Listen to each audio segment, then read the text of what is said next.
You are Locked On Broncos POSTCAST, powered by Mile High Sports, part of Locked On Sports Denver, on the Locked On Podcast Network. Your team every day.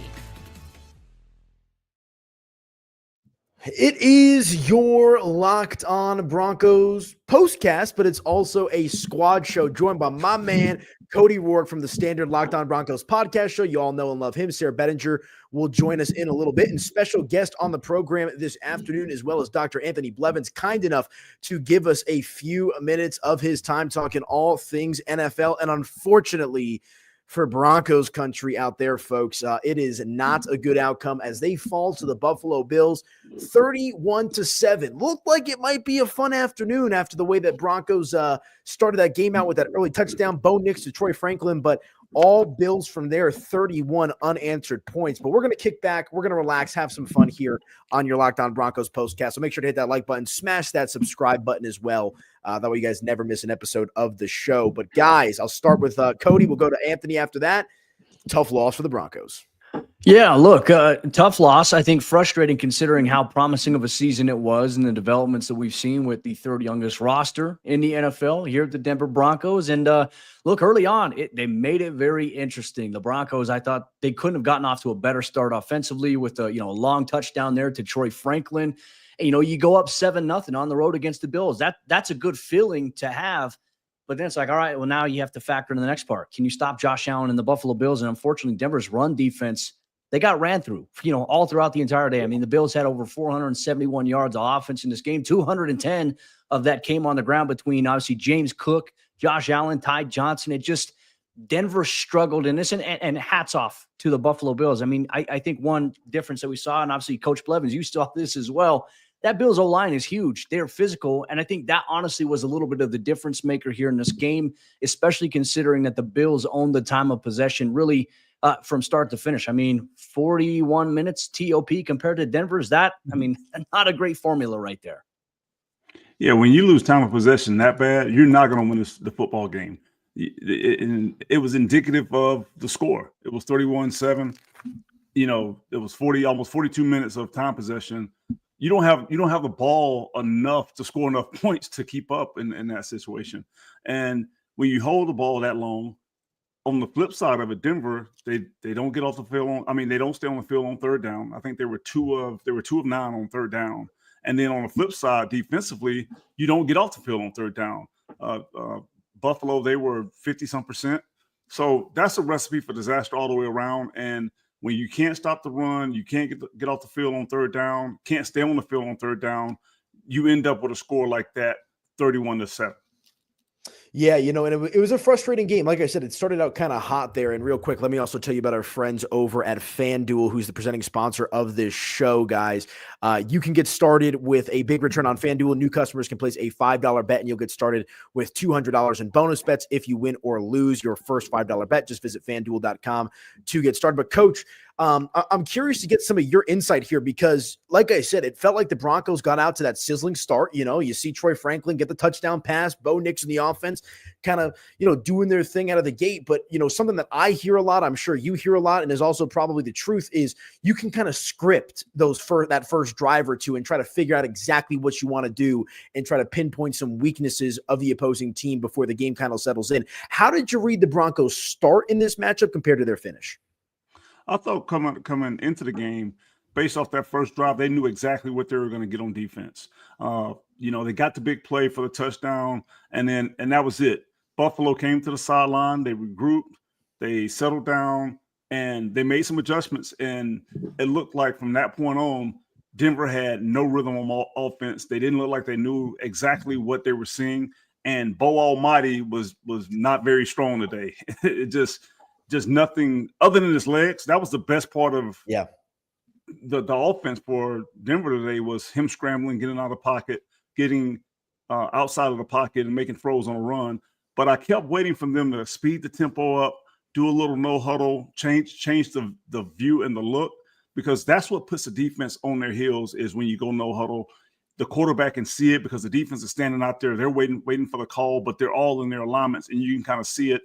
But they never did. So I think one of the bigger issues too with this team, and AP, we've been talking about this all year long, especially over at Mile High Sports.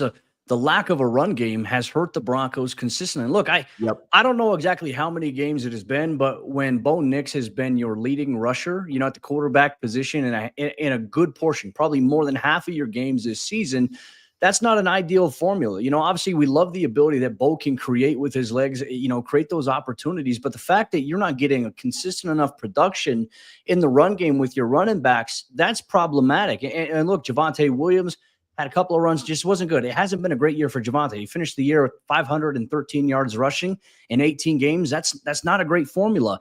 And they made the decision today to make rookie running back Audric Estime, who is he's a load. I mean, he's big, he's stocky, he's hard to bring down. They made him inactive in favor of Tyler Bidet, who obviously, love to see him back after that scary injury he suffered back in week 4 against the Jets.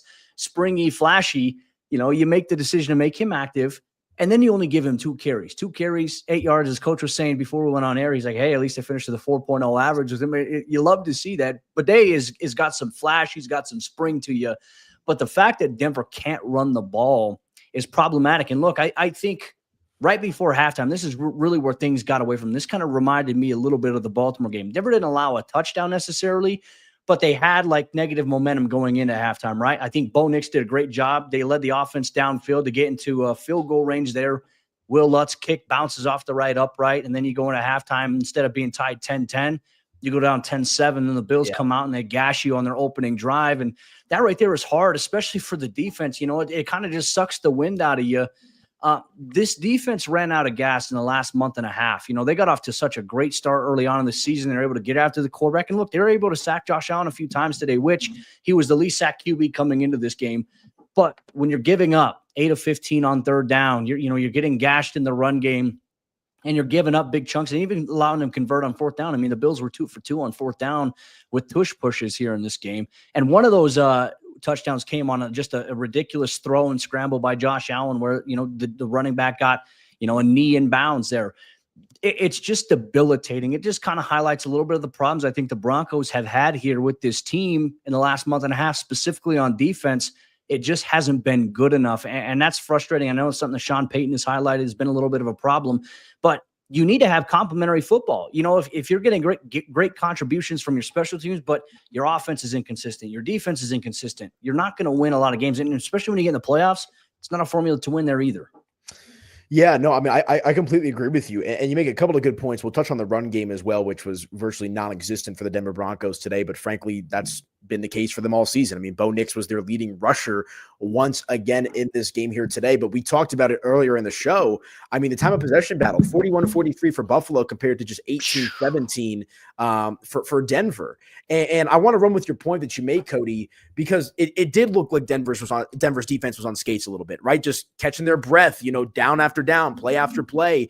And the reality of the situation was, to me, guys, and I'm curious to get your opinion, Buffalo beat Denver in every facet of the game. Offense, defense, special teams. And look, Buffalo is expected to, Josh Allen's likely going to be the MVP. They're one of the favorites to go on and potentially win the Super Bowl. I mean, Buffalo's a very good team, whereas Denver, I think, and we'll talk about this season as a whole towards the end of the show, they're still growing. They're still kind of coming into their own as a football team and whatnot. But Coach, I mean, for Buffalo to go out there and, for lack of a better phrase, kind of flex all over the Denver Broncos, I mean, outside of that first touchdown of the game, it was the Buffalo Bills game to lose. Well, I mean, if you really think about it, I mean, this was supposed to happen probably this way.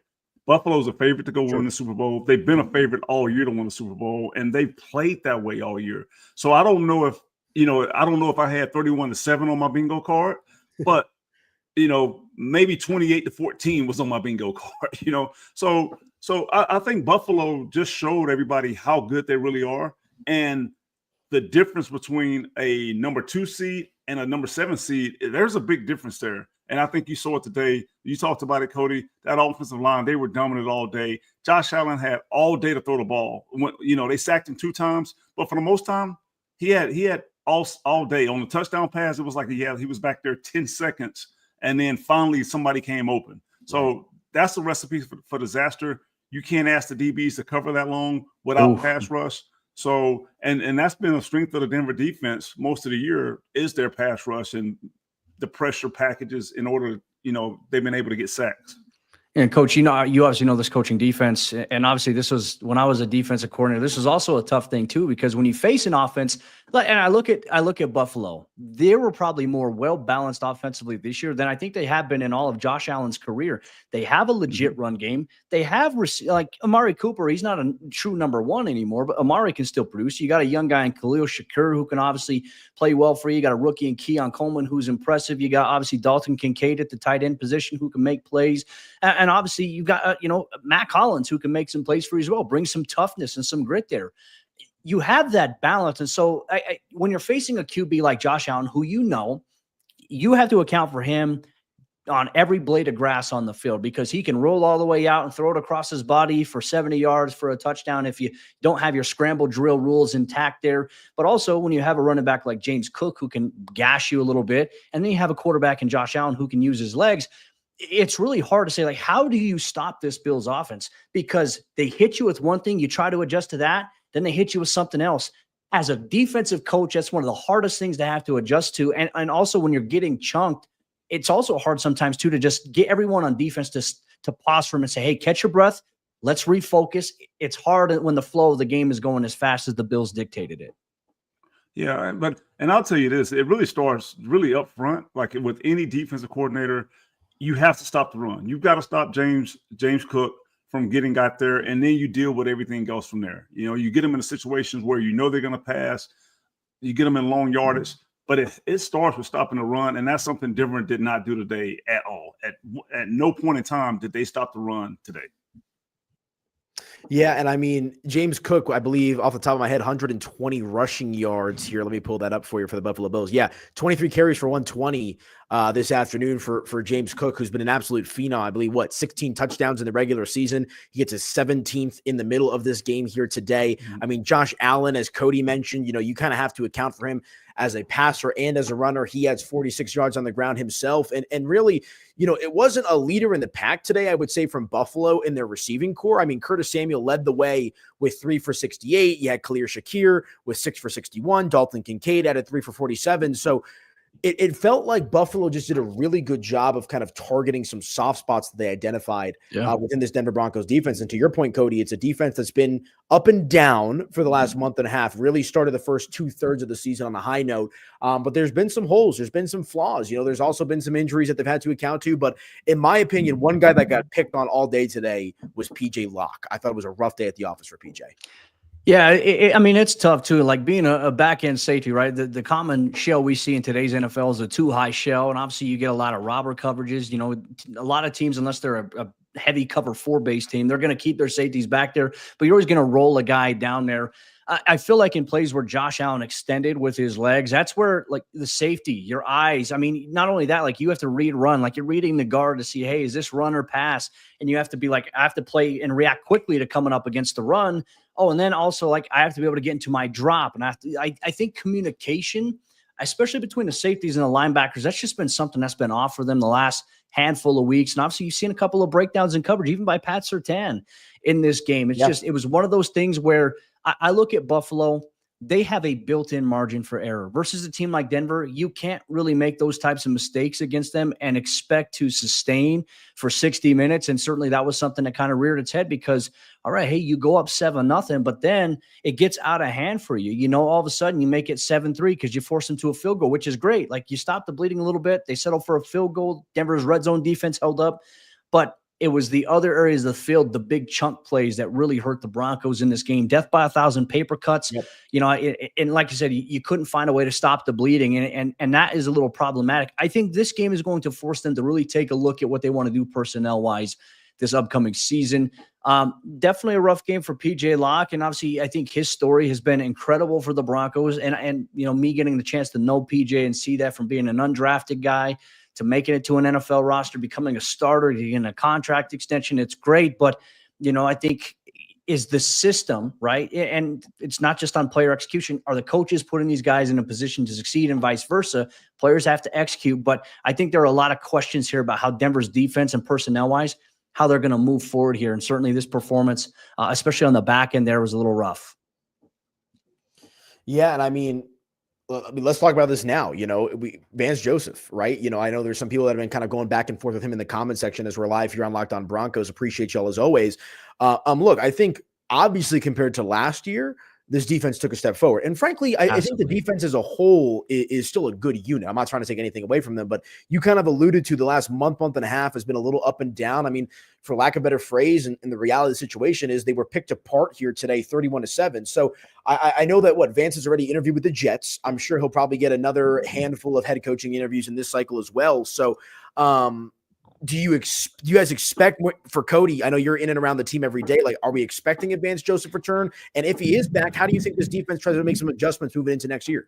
Well, I think there's a lot of speculation. I don't know if you guys saw the clip on the broadcast of there was like one moment the camera panned to Vance Joseph and Sean Payton right next to each other. It looked heated, but coach, this as well as anybody. Like during a game, you're going to have some heated moments with your coach, or it just may be like an animated discussion. We don't know what was said. I think people are going to, I've already seen it on Twitter. People are going to look at them like, oh, trouble in paradise.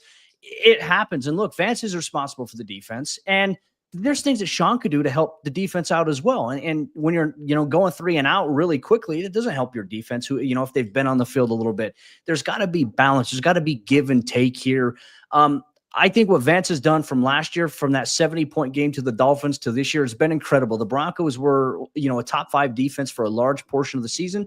And obviously they were top 5 in a lot of categories going into this game, but they regressed in their pass coverage. And one of the things that Vance Joseph told us several weeks ago was, this late in the season, all of your warts are on film, but as a coach, you got to find a way to, okay, if these are our warts, how are teams attacking us? How am I going to adjust to that? And how might a team adjust to whatever adjustment we make? It is so hard. And coach, I want to throw this to you here, being a defensive coach. People say like, going to halftime, make an adjustment. People don't realize it is hard to make adjustments in the NFL, like in any football game, especially going to halftime, because you have a limited amount of time. It's not like you can pull up a whole arsenal, sit and watch film and say, all right, this is what they're doing. Here's how we adjust to it. How does that process play out? You've been in an NFL locker room, obviously coaching for the Birmingham Stallions as well. What is that like from a coach's perspective?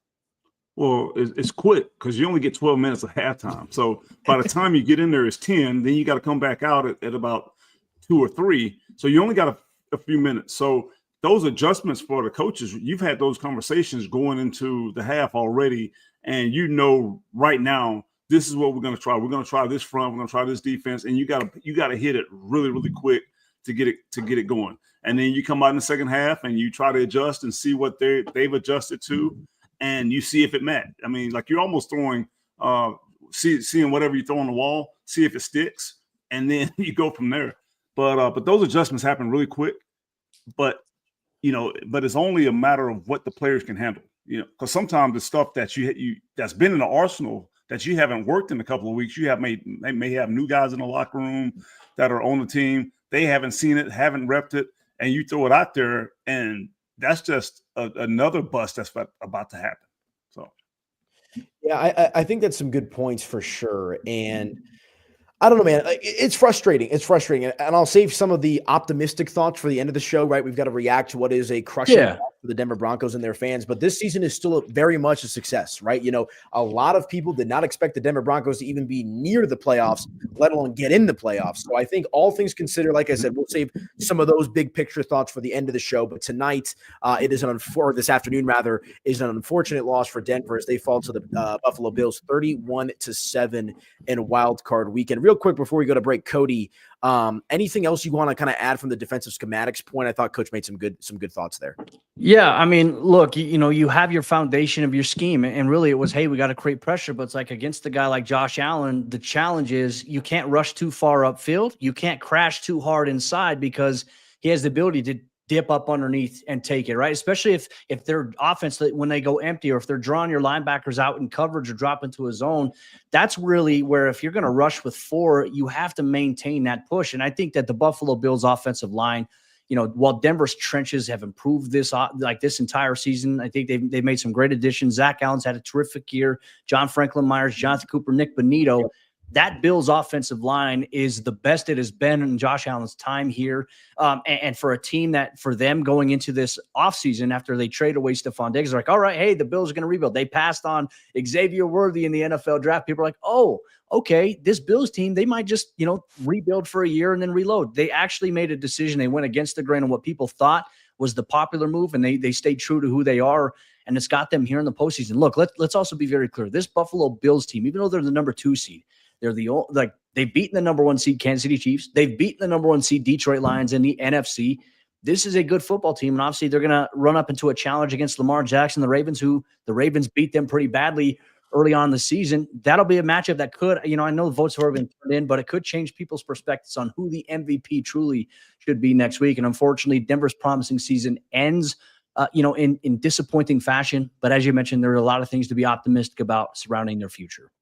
Yeah, no, I agree. And get your popcorn ready. That game next week between Buffalo and Baltimore, man, is that going to be a fun one. Man, that's going to be fireworks. So looking forward to that. Okay, let's hit a quick break. When we come back, I see we got our guy, Sayre Bedinger, there in the back. We'll load him into the show. We'll get his thoughts on the game. And let's talk a little offense, man. I thought the receivers, some drops out there today. Cody, you talked about the running game. Let's kind of hone in on the offense as a whole here for the Denver Broncos as they unfortunately lose to the Buffalo Bills. Your final score this afternoon, 31-7. We'll hit a quick break, come back, and do just that right here on your Locked On Broncos Squad Show. Back in just a moment, folks. All right, you guys, real quick, let me tell you about our friends over at LinkedIn. Boom, boom, boom. Because growing your small business in 2025 comes down to how well you can hire. And let's face it, better hires start with smarter insights. That's where LinkedIn comes in. With the strongest hiring data available, LinkedIn helps you identify the right candidates, giving you the confidence to make the best decisions for your business. I've used LinkedIn Jobs myself, and I can tell you it is an absolute game changer when it comes to hiring the right fit. Small businesses are wearing a lot of hats these days, so every hire is absolutely crucial. LinkedIn gets that. That's why they connect you with the best candidates using data you won't find anywhere else. From unique skills and interests to connections that you'll share, LinkedIn helps you find the right person for your job. As a matter of fact, 72% of small businesses say LinkedIn has helped them find high quality candidates. I know from experience how important it is to make the right hiring decisions. Having access to insights like what skills candidates have or how they're connected to your network, that helps you feel confident to pull the trigger on your hires. Hire smarter this year and find your next great hire on LinkedIn. Post your job for free at linkedin.com/lockedonnfl. That's linkedin.com/lockedonnfl to post your job for free. Check out our friends over at LinkedIn, guys. Terms and conditions, they do apply, but do not wait and get your hiring going with our friends over at LinkedIn. And let me also tell you real quick about our friends over at PrizePicks, guys, because it's playoff time. And if you're like me, you want to make sure to make the most of these final weeks of the football action. That's where PrizePicks comes in. If you love football and want a chance to win real money while watching the games, PrizePicks is the place for you. It's the best way to turn your sports opinions into cash with daily fantasy player projections. With PrizePicks, you simply pick more or less on player stats like total passing yards or rushing touchdowns for a shot to win up to 1,000 times your money. You can make your picks in less than 60 seconds, and whether you're looking for a flex play to boost your payout or want to cash out quickly, PrizePicks has got you covered. And with over 10 million members and billions of dollars in winnings, it's clear that people are loving this platform. I've been playing with PrizePicks for a while now, and I'm having a blast. This week, I'm eyeing Jared Goff for more than 230 passing yards and Saquon Barkley for more than 1 touchdown. It's so easy to use, and I love how fast the payouts are. Seriously, I've gotten paid out in as little as 15 minutes when my picks hit. Plus, the weekly promos like Taco Tuesday discounts and even more value for my lineups, guys. Here's a special offer for Locked On NFL listeners. Download the app today and use code Locked On NFL to get $50 instantly after you play your first $5 lineup. That's PrizePicks. Run your game. Download the PrizePicks app today, and again, use code Locked On NFL to get $50 instantly after you play your first $5 lineup. PrizePicks. Run your game. Check out our friends over at PrizePicks and let them know that Locked On Broncos sent you. All right, let's get the Avengers back in here. What's going on, everyone? Locked On Broncos postcast. Hope everyone's doing well out there. I'm Aniello Piro. You guys can follow me on social at Media by AP. Make sure to hit that like button and smash that subscribe button. That way you guys never, ever miss an episode. And, of course, you guys are used to Cody Roark and Sayre Bedinger. Do a great job on your Locked On Broncos postcast. And our guy, Coach Anthony Blevins, kind enough to give us a few minutes of his time here talking all things Broncos as they unfortunately fall to the Buffalo Bills this afternoon, 31-7, your final score. But Sayre, I want to toss it to you, my friend. I know you were obviously watching the game. You and Cody have been locked in on the Broncos for a long, long time now. Nice to have them back in the playoffs, but a tough loss today. Yeah, I'm like the living embodiment of the meme with the, the mask with the smile on it. And then behind it, the guy's like, crying, just like tears, I'm the living embodiment of that right now. But obviously, I think going into this weekend, like we understood the Denver Broncos, what the situation that we're in. I heard you guys talk about it in the previous segment, like almost felt like they came into this game playing with a little bit of house money, obviously making the playoffs despite expectations being so low, despite nearly $90 million in dead cap money this year. The Broncos exceeded expectations and they found a franchise quarterback in the process. Like when you've got Bo Nix in the house going forward, you can build around somebody, and the Broncos have been building around nothing over the last handful of years. They've been building around, hopes and dreams, or around, this might work out, or, we need to build around Russell Wilson, who's at the twilight of his career. And it's not really, we don't like the coach. We don't like the offense. And so all of these different things, like I think the optimism that I've had all week, guys, is the fact that going into the offseason, like there's no wish list that me as the quintessential armchair GM can make that is bigger and crazier than what Sean Payton and George Payton are about to dream up for this team around Bo Nix. Like I'm fired up that a loss like this, just like Super Bowl 48, is going to fuel those guys to build the best possible roster around their new franchise quarterback. Yeah, the future is bright, guys. And, for all Broncos country out there that's, down and out, I was actually with my boss at Mile High Sports and some of our coworkers. I mean, I haven't seen Denver this pumped up for the Broncos in a long, long time. And the future's in good hands with Sean Payton, Been a while.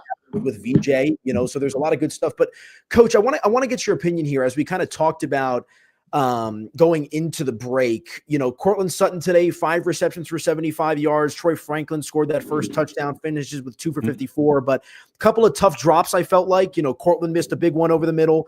Devon Vele, a couple of drops in this game as well. I mean, what do you kind of chalk that up to? Is that just Buffalo's defense being good? Is that maybe some postseason jitters? Kind of give me your evaluation of the Broncos passing game today. Probably a combination of all the above, to be honest with you. Because once you get to the playoffs, things get a little bit heightened. You get a little bit of nerves, especially when you haven't been there. The crowd's a little bit, more energized. It's Bills Mafia, all the stuff that's tied into that. And that crowd in Buffalo, that's a great place to play. I don't know if you've ever been there, but that's a great place to play, great place to go watch a game because their crowd is so into it. It's loud. It's a phenomenal atmosphere. So I think to your question, there's a lot that plays into that. Then also, the weather actually looked nice, but it could have been some wind, could have been some things that were going on as well. But like as an NFL receiver, you have got to make some of those catches. Those were easy catches for NFL receivers. So, and that's unacceptable. You got a rookie quarterback going into his first playoff game. You have got to help him out, and you've got to make those catches for him. That's how you get going. That's how you when Denver's not able to run the ball, that's how you're able to make plays, stay on the field on third down, and do some of those things. So, like we talk about it, the receivers, but it was all three phases loss. It was offense not good enough, defense not good enough, special teams not good enough. It was all three phases loss. But those receivers have to make catches for a young quarterback in that atmosphere, and that'll grow the confidence of the offense and keep them going. I'll say one thing, too. One thing that kind of really reared its head in this game. This is something we've been saying all year long because, we talk about comparisons, the thief of joy, this, that, and the other. I think today's game was a great example of showing that, like, Bo Nix doesn't have, like, the best overall weapons around him in comparison to some of these other guys in the playoffs and some of these other teams. Like, you give him Caleb Williams weapons, and I guarantee you, like, this Broncos offense would have looked more dynamic. You give me a Keenan Allen, a Roma Dunze, you give me a DJ Moore. Like, I'll be happy with that. Like, that's something you want to be able to take in with you. You know, Cortland Sutton has been the number one receiver all year long. And certainly, you know, the way that defenses are playing him, a little bit more bump and run, outside leverage, safety over the top, exactly how I predicted it would kind of go out in today's game there with Benford on him and then Taylor Rapp playing over the top wherever Cortland was lined up. And so Denver tried to move Cortland around from not only just playing on the outside, but they brought him condensed towards the line of scrimmage, towards the offensive tackle a little bit, just to try to get him to work in space, maybe on some rub patterns there. But you mentioned there was one drop that Cortland had in this game that I feel like definitely halted some promise on a drive, you know, and it went right through his hands. It would have been a first down. They would have been in Buffalo territory. You never know what could happen in a situation like that. Instead, you end up punting the football away. Okay, now you give Josh Allen, the Bills, another opportunity.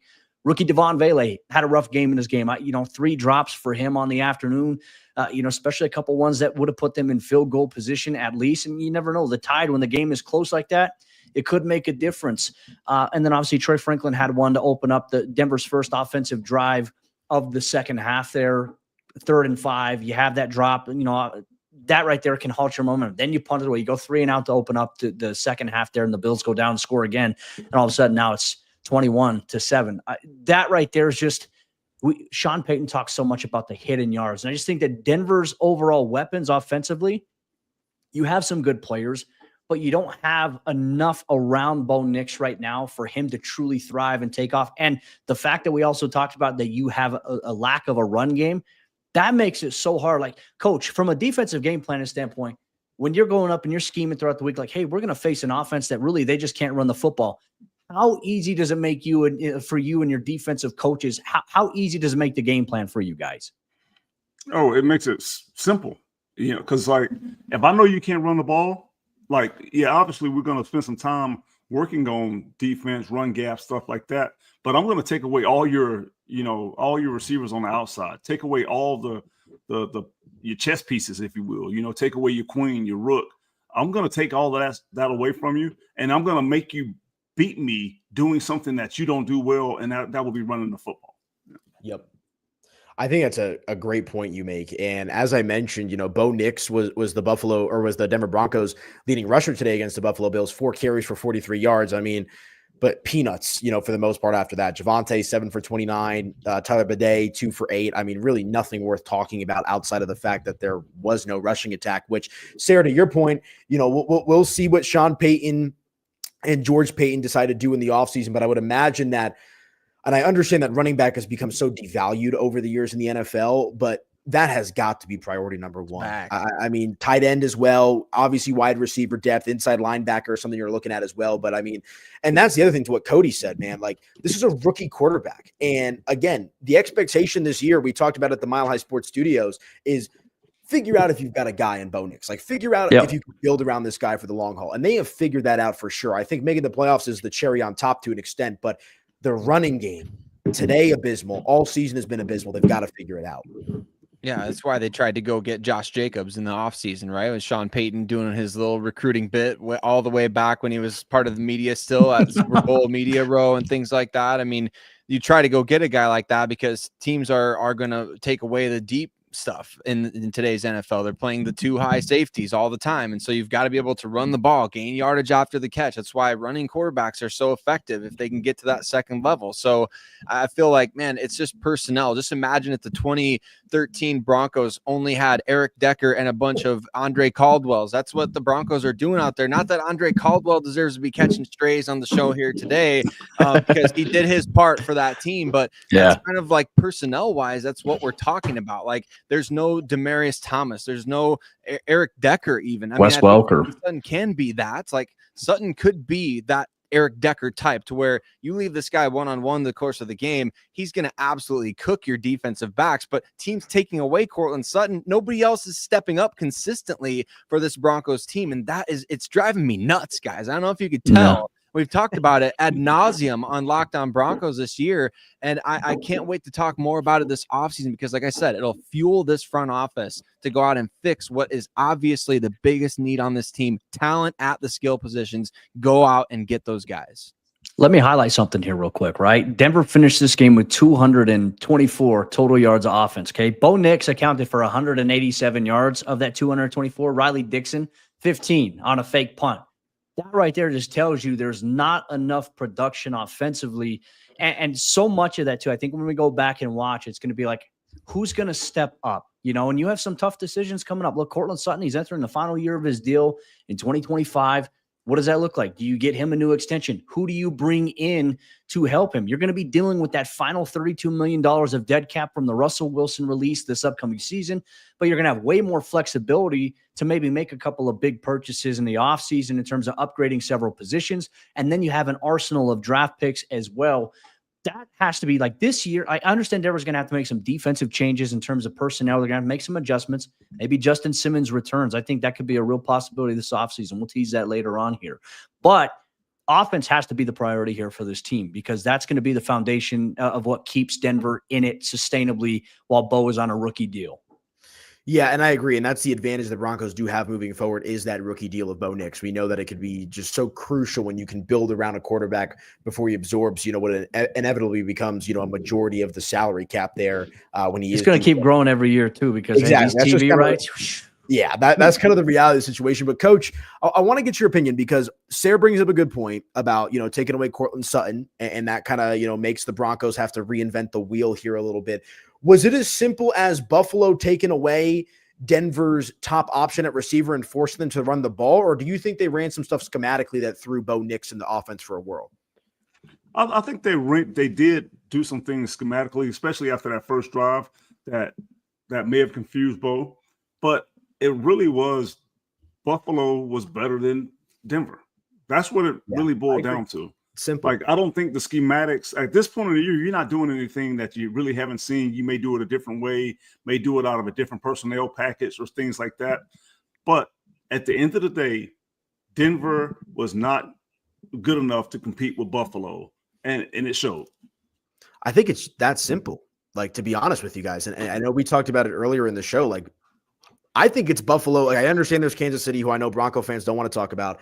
I mean, I've seen Lamar Jackson and the Ravens. They've been in these spots before, but they haven't shown us the ability to kind of get over that hump.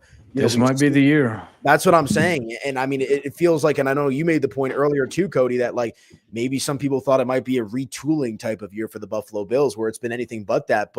And look, there's no moral victories. Like, I know some people are like, well, I want the Bills to win the Super Bowl now so we could say we lost to the champs. Like, I never subscribed to that thought. No. But I just think that this Buffalo Bills team is an absolute force to be reckoned with. Yeah, they are, which is like that's the frustration here is that like you got people dancing on the Broncos' grave right now when everybody saw like the talent discrepancy between these two teams. Although I will say, and you guys can tell me if you think I'm crazy for this, I think this Broncos team is better than the one that beat Buffalo last year. I mean, in terms of personnel on the roster, in terms of what we saw over the course of the season, like I think this is the first time in 3 playoff opportunity or 4. This was the 4th opportunity that the team that led the NFL with the least amount of sacks allowed, which is the Buffalo Bills, got beat the team that had the most sacks in the regular season. That's happened 3 other times. Every other time, the team with the most sacks has won that game.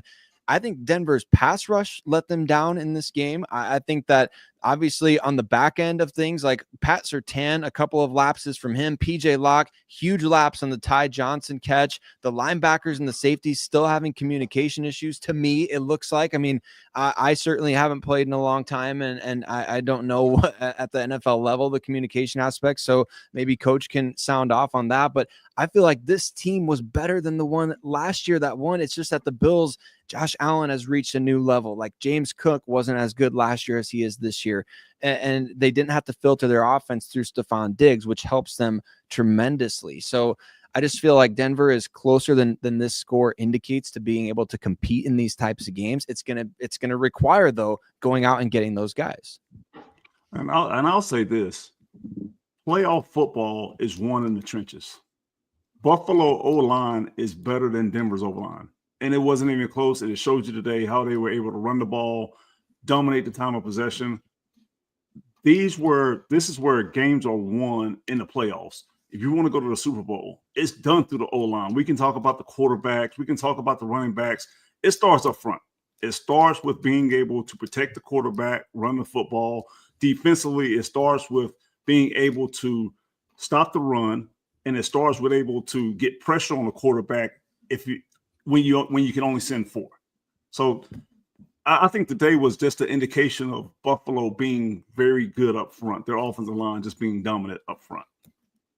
Yeah, I agree. Let me rip off some stats here real quick. I mean, just to show you how dominant this game was for the Buffalo Bills. Obviously, your final score 31-7, but I mean, 26 first downs for Buffalo compared to just 13 for Denver. I mean, they essentially doubled up in plays. Buffalo had 72 plays compared to Denver's 42, which we know is attributed to the time of possession. I mean, 471 yards of total offense for Buffalo compared to 224 for Denver. I mean, I can go on and on, guys. I mean, every single stat skews in favor of the Buffalo Bills for the most part, except for penalties. Denver only committed 3, whereas Buffalo had the 7 there. So I guess that's, you like that. You don't want to lose via penalty. Wow.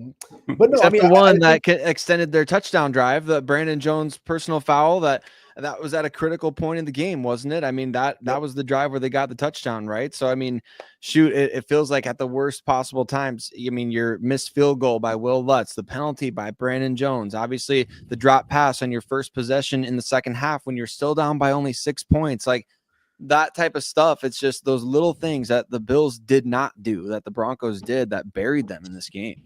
Yeah. And look, Denver will be better because of this, right? Like, I mean, as we've talked about, and we'll talk about some big picture thoughts when we come back from the break here in just a moment, but this Broncos team wasn't going anywhere. Like, newsflash. I know that we all love to, be optimistic and, all that kind of stuff, right? We could do it if we could do this and that and this and that. It's hard, man. And playoff football is a different beast, as coach knows, and everything else that kind of comes along with it. And so it's building blocks, right? They're on level 1 now, right? Or level 2, right? You got over the hump. You've got your quarterback. You've got your coach. You like your defense, right? Now it's time to kind of continue to build for the future. And this is kind of a stripe that they'll be able to wear on their shoulder here as they try to build for this, Super Bowl run here, hopefully sooner rather than later. So we'll see if the Broncos can take a lesson tonight in the loss and try to build forward for 2025 and beyond. But Aniello Piro, Cody Roark, Sayre Bedinger, and Coach Anthony Blevins here on your Locked On Broncos podcast, the Squad Show post-game version. And why don't we hit our final break? When we come back, we'll get ready to put a bow on the show, as Cody Roark knows I like to say. And we'll talk a little big picture. What does the future look like for the Denver Broncos? What positions of need? Who are some guys maybe that the Broncos could go after? As unfortunately, it's off-season mode now, folks. That's where we're at as the Denver Broncos lose to the Buffalo Bills on Wild Card Weekend. Your final score, 31-17. Okay, we'll hit a quick break, come back, and do just that right here on your Locked On Broncos podcast.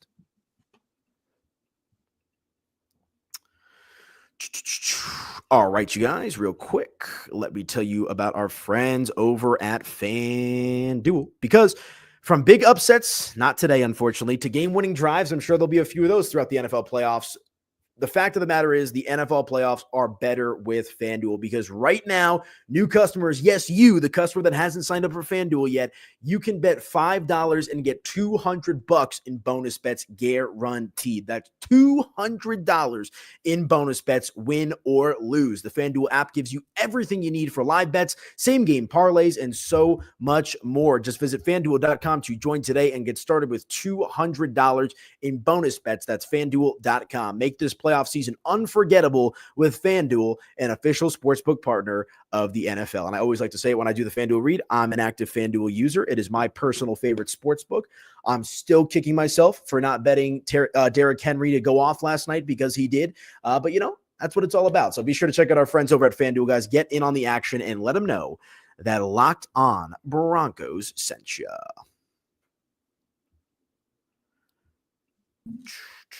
All right, we're all back. Welcome on back into your Locked On Broncos postcast. Aniello Piro, Sayre Bedinger, Cody Roark, and Coach Anthony Blevins, all here on your Locked On Broncos and Locked On Sports Denver YouTube channels. Make sure to hit that like button and smash that subscribe button. That way you guys never miss an episode of the show. I'm going to throw it out to any of y'all, so feel free to kind of jump in. Give me, we don't got to go crazy here, but give me kind of your quick summary of this Broncos season, and we can go around, because I'll start, like I said, regardless of what happened on the football field today, this has still been a tremendous season. Cody, I remember you and I at Broncos training camp, you had that incredible clip that we put out at Mile High Sports talking about how they could win 10 games, and everyone thought you were crazy for that take. They did. And here they are 10 games later, a playoff or 10 wins later, a playoff appearance later. Obviously an unfortunate outcome today, but Cody, the future's bright for this Denver Broncos team.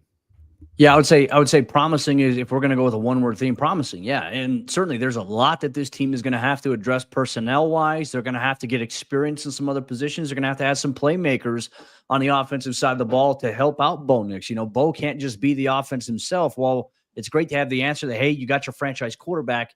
How are you going to build around him to give him the pieces he needs to have that sustainability, to have a long career, in the way that we've seen with guys like Josh Allen, that we've seen with Patrick Mahomes, Joe Burrow, certainly. I know that's a talking point in Cincinnati, is how they're going to try to keep that team together with Jamar Chase and T. Higgins and all that, with all the money that Joe Burrow is making. You have to figure out what that plan is for your guy. And certainly for Denver, you have to upgrade at several positions here. I think running back has to be addressed. Tight end. The Broncos don't have a relevant passing game or a relevant tight end in the passing game right now. So you got to address those two positions, but you also need to add another playmaker opposite of Courtland Sutton. So it's a multifaceted thing that I don't feel like you can just do one move and say, all right, hey, it's going to be better. You have to make a handful of moves here to do it. The season for them, I mean, think about it. They're a heartbreaking blocked field goal against the Chiefs, winning 11 games this year. Denver is ahead of schedule in the rebuild. I'd say that it's promising, but with great power comes great responsibility. You exceeded expectations this year. How do you make sure those things keep progressing forward? That's going to be so much on the coaching staff, the front office, and the mindset of the players. I know this, I've seen it as well. A lot of heartbroken players inside that Broncos locker room right now, but I know, just knowing these guys, knowing how resilient a good bunch of them are, I know this is going to be motivation for them. Can they find a way to get this taste out of their mouth next year? Yeah. For me, is building. I mean, they're in the foundation of a building process. And, for them to get in the playoffs this first year or second year under Sean Payton, I think it's amazing, to be honest with you. The way they've done it in a division that's extremely tough. You got, obviously Denver is there, Vegas, but Kansas City and the Chargers, three of the four teams went into the playoffs. So I think they have nothing to be ashamed of. I think they have everything to look forward to. Get some more pieces, get a receiver, as Cody mentioned, a running back, a tight end, and then do some things defensively. I think they could be right there, in the AFC Championship game next year. I don't think they're that far away, and it may seem crazy, but I don't think they're that far away. But they've got to do some things to help Bo Nix in the passing game. They've got to solidify the run game, and then they've got to do some things differently on defense a little bit. But I don't think that this is a total rebuild where you scrap everything. You just start adding little pieces, add a nail here, hang a pitcher here, do some things there, and I think they could be in the AFC Championship game next year. I want to piggyback off of what Coach just said, because for me, I'm the type of person that okay, we bought a house a few years back, and obviously you get excited about the idea of building a house, but in the interim of hey, it's going to be probably over a year before the house is built. I'm terrible at envisioning, okay, what's the house even going to look like? You see the foundation get put in, and even after that, it's it's still hard for me to get excited. Or if you renovate and redo a room, and my wife's hey, I want to put this over here, and I want to rearrange the couch over here. I'm that sounds great, I'm sure, but I have no idea what you're talking about. I need to see it happen in order to get excited about it, right? It's the same way with this Denver Broncos team. It's over the course of the offseason, you're cutting Russell Wilson and taking $85 million in dead cap. You're trading Jerry Jeudy for day 3 picks. You're cutting Justin Simmons, a captain of this team, for 8 years. What is the vision here? And I think to Coach's point about building something, you can see behind me if you're watching the show, I'm rocking the Bo Nix jersey. I've got the Nick Bonito jersey back there. I've got 4 kids. I would have had 0 jerseys in their closet or my closet before the year. Now you got jersey guys on this team. You got 2 candidates for defensive player of the year. You've got a franchise QB. You've got guys that you can actually 5 all pros, 5 all pro players. we can build around these guys here. We've got something to build upon. Like the vision is coming into fruition. Like the wood of the house is up and you can start to see the rooms like, oh, okay, I get it. This is where my bedroom's going to be. This is going to be the office. Like now I can start to see what is happening. Like this is the vision of the builder and it's coming into picture. It's coming into frame. That's what I would say is so exciting about this current Broncos team right now. Yeah. And I think a lot of Broncos fans that were maybe skeptical of the Sean Payton hire when it happened. I mean, I don't think you can be skeptical anymore. Like the guy knows how to win, right? And I understand that the last few years down there in New Orleans didn't go according to plan, took his year off, and now he's back. But one thing that I know, and I think Cody knows about this, being up close and personal with him at, covering the Broncos for us at Mile High Sports as well, this dude has a chip on his shoulder. I mean, he wants to show that he's not washed. I don't think he is at all, but some people think he's, not the Sean Payton that won in New Orleans. Oh, he only won one Super Bowl. He's not that good of a coach, right? I've heard those takes being thrown out there. Sean Payton, I don't want to say is desperate to win because he's not, but he is going to do everything in his power to get this Denver Broncos franchise back on track. And to the point that you guys both made, Coach and Sayre, nobody thought they were going to be here, man. I mean, their win total before the year was 5.5. They doubled that up. They get to the playoffs, right? To Cody's point, they're a missed field or the blocked field goal away from beating Kansas City, collapsed against the Chargers, bad loss against the Bengals. I mean, this could have been a 12-13 win team, if everything went according to plan. And that's with a rookie quarterback that, frankly, in the first quarter, almost half of the season, I wasn't really sure on. I was like, I don't know. There were some pretty ugly moments, but you saw as this season went along, to Sarah's point, the foundation being built, the vision kind of coming together for this Denver Broncos team. So while Broncos country is probably sad and upset and frustrated in this very moment, smile because this team is coming, man. They are building something special out there at Dove Valley with Sean Payton and company. Again, we'll see what happens with defensive coordinator if Vance ends up getting poached by another team for a head coaching job or maybe taking another job elsewhere, whatever it might be. But, like, what was the term that Steve Smith used when describing Jerry Jeudy? He called him a jag, just a guy. And no disrespect to any of the other. I remember that. That was crazy. All that kind of stuff on the Broncos roster, but it's just a lot of guys right now. Like to Cody's point, like they don't have a lot of that top tier elite level talent. They'll be able to get that through the draft. No running game, no tight end game. I mean, there's so much room for improvement with this Denver Broncos team. Yeah, and look, they're going to have a handful of free agents too. Javonte Williams will be a free agent. I think the biggest in-house free agent option that Denver's going to have to take care of, I think, is going to be DJ Jones. He's been so important for them inside the A gap, just being able to clog there, and certainly linebacker. Both linebackers right now that started in this game here for the Broncos today are going to be free agents, and Cody Barton, Justin Sternad, and then you obviously got Alex Singleton coming off of a torn ACL, and that position right there looks very questionable. Justin Simmons will be a free agent. And part of me feels, and I'm calling it here early, part of me feels that he will come back to Denver on a 1 or 2 year deal. It won't be for as much money as obviously Denver previously had him for, but I think he still lives in Denver. He loves it. He's going to plan on retiring here one day. I think they bring him back on the back end of the secondary there at safety. But yeah, they're not there yet. And that's okay. But, there are going to be a lot of people, and Sarah said it earlier, there are a lot of people dancing on the Broncos' grave. We've already seen some comments here saying, well, this is why people wanted the Bengals. And well, guess what? It doesn't matter what you want. It matters that the Bengals didn't win enough games to get into the dance. So miss me. Don't lose to the Patriots week 1. Plain and simple. That's all you had to do. You had to beat the New England Patriots, who fired their coach in 1 year, one and done. And you're complaining that you didn't make it into the dance. Yeah, you know what? You should have won more games in September, October, November. Talented team, absolutely. We can acknowledge that about that. But Denver, once they load up, once they get some more weapons around Bo Nix and they identify, and and this is a big thing, can Sean Payton get out of his way in a sense? Because I feel like at times he has been in his way. I think sometimes he gets a little too eager on some things. But when he reflects on this season, what is he going to learn about himself, what he can do better, and how is he going to carry that forward? It's hard as a coach because, the game, when you get caught up in the game and you've been doing this for so long, it's hard to say, like, all right, I've got to be better at this. I'm going to change this because we are creatures of habit. Like coaching, we follow a routine. We stick to a schedule. And that right there for Sean, how is he going to reflect on himself, say, hey, how can I be better? How can I put this team in a position to succeed?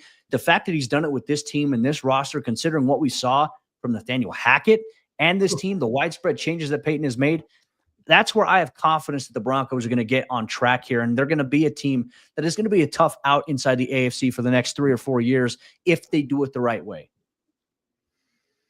Yeah, no, I completely agree. And obviously, it's kind of back to the drawing board here. NFL draft will be here before we know it. So we'll see. But unfortunately, once again here, folks, a 31-7 loss for the Denver Broncos as their season comes to a close. But still, as we've all kind of said here, plenty to be optimistic about moving forward. But kind of in conclusion for today's show, at least in regards to this game against the Buffalo Bills, time of possession, critical. Again, 41-43 for the Buffalo Bills compared to just 18-17 for the Broncos. James Cook ran wild. Josh Allen's probably going to win MVP. So look, Denver was also an 8.5, 9-point underdog in this game, right? Like Denver was not supposed to win this game, not trying to make any excuses. And obviously Buffalo covers the spread in that sense. But I think a lot to take away, a lot to build upon for the Denver Broncos now as we move forward into the offseason. But before we get out of here, let's have some fun. So now that we can kind of take our blinders off here a little bit, what do y'all think? Buffalo Bills, you think they got what it takes to go to the Super Bowl? I mean, give me some thoughts on the rest of the NFL playoffs. Ooh, I think it's tough. I think absolutely they can. So much depends on what they do against Baltimore. I think Baltimore offensively, and looking at what they did against Pittsburgh and looking at how like just the hesitation that Lamar Jackson created and the linebackers for Pittsburgh and the D line, like especially on Derrick Henry's big touchdown run he had, that's what makes the Ravens, I think, the most dangerous team right now. And certainly I think that's going to be a fun matchup. When they played head-to-head earlier, Baltimore blew out the Bills. I mean, they manhandled them. They took care of business.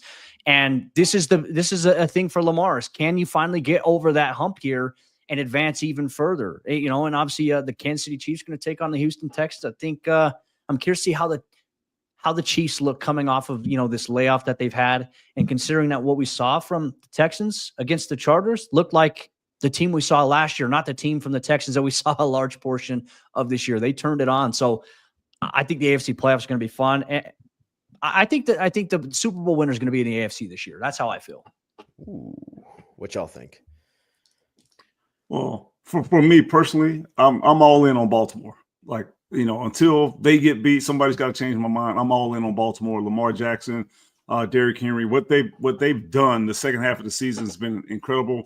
And it's not just so much the offense, it's the defense. The defense is back to playing Baltimore Raven defense. Yeah. That they're solid, they're tough, and they're going to be a hard outfit for anybody. So I think it's going to be a rematch of the AFC Championship game from last year. Kansas City and Baltimore, obviously different location, being Kansas City. I think that's my favorite to win the AFC is Baltimore, and I'm going with the Eagles on the NFC. I think the way they run the football with Saquon, I love Saquon. I was in New York with him for a few years, so I'm a little bit biased in this pick. I want to see Saquon do great, but I'm all in on the Eagles. I love the way they play and what they're doing, and again, they're playing really good, solid defense. Vic Fangio, coming up from Miami last year, has really revamped this whole franchise. So that's my Super Bowl pick is the Eagles and the Baltimore Ravens. I love it. I just got handed a crazy stat from the powers that be. It's 5. The Ravens somehow lost 5 games this year. I have no idea how it happened. It's the craziest stat of the entire NFL season, how that happened. How did they lose 5 games, this whole year? I don't know how it happened that 5 times they were outscored by other teams. Every time I watch the Ravens, I completely agree with you guys. Even in their losses, I'm like, wait, how did that just happen? It's like you got to get lucky to get the ball last against this team. And at the risk of completely overlooking the Buffalo Bills on their home field in the divisional round, where they haven't lost this year. They only have lost 1 game over the last 2 years. The Buffalo Bills have, and it was the Broncos last year. I don't know how anyone's going to stop the Ravens. I felt the same way last year, so I guess we'll see what happens. But I kind of just want to put it out in the universe that the Chiefs are going to run the table and easily beat everybody so that, hopefully it doesn't happen. Hopefully the opposite happens, right? But yeah, I feel like I'm with you guys. Like the Ravens, I don't think it's a flavor of the week, but I mean, it just feels like they're the most complete team in the NFL. And I just think it's wild. It's wild to me that they've lost 5 games. So not to give nobody in the NFC a shot. I think the Eagles could do it this year. I think absolutely. I'm with Coach on this one. At the Super Bowl matchup is a couple of bird teams, the Eagles and the Ravens, and I think Lamar Jackson is going to absolutely just wipe the floor with everybody in this playoffs. I think he's the most motivated I've ever seen. Again, can't believe they've lost 5 games this season. Well, remember they started off 0-2. Yeah, had a chance to beat Kansas City opening week Thursday night. Mm-hmm. They beat them if likely if his shoe size is Right. this much smaller. So I'm with you. I think it's going to be fun. I think it's going to be exciting. But Baltimore looks like the most complete team. Offense, defense, special teams right now. They're playing on a different level. So just watch out for New Orleans, Philly, Baltimore, New Orleans, like all birds, All birds. That'll be a fun one. I can't believe I'm going to be the only one that even mentions the Detroit Lions, the current betting favorite to be the NFL Super Bowl champion. Are they really?